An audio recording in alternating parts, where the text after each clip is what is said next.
ഇവളോട് ആരോ എന്തൊക്കെയോ കള്ളക്കഥകൾ പറഞ്ഞു കൊടുത്തിരിക്കാമേ. അയ്യോ ഓ എന്റെ കഴുത്ത് തിരിക്കാൻ പറ്റുന്നില്ലമ്മേ. എല്ലാം തിരിച്ചു പിടിച്ചോടിച്ചു വരും.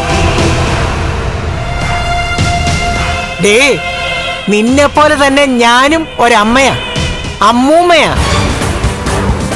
അതുകൊണ്ട് പറയുക, ഇവൻ 1-2 ദിവസം കഴിയുമ്പോ വീൽ ചെയറിൽ നിന്ന് എഴുന്നേക്കും.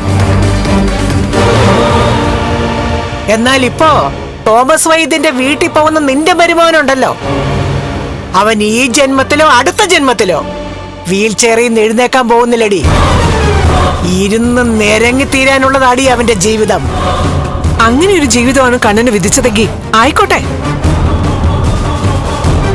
എന്റെ മരുമോൻ വീൽ ചെയറിൽ ഇരുന്നാലും ഇല്ലെങ്കിലും ശരി, കണ്ണനൊരു മനുഷ്യനായിട്ടാ ജീവിക്കുന്നത്.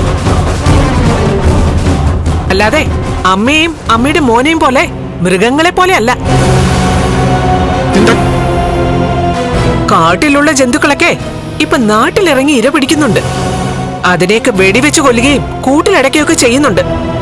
എന്നാ അതിനേക്കാൾ വലിയ മൃഗങ്ങളാ ഇവിടെ നാട്ടിൽ ജീവിക്കുന്നത്.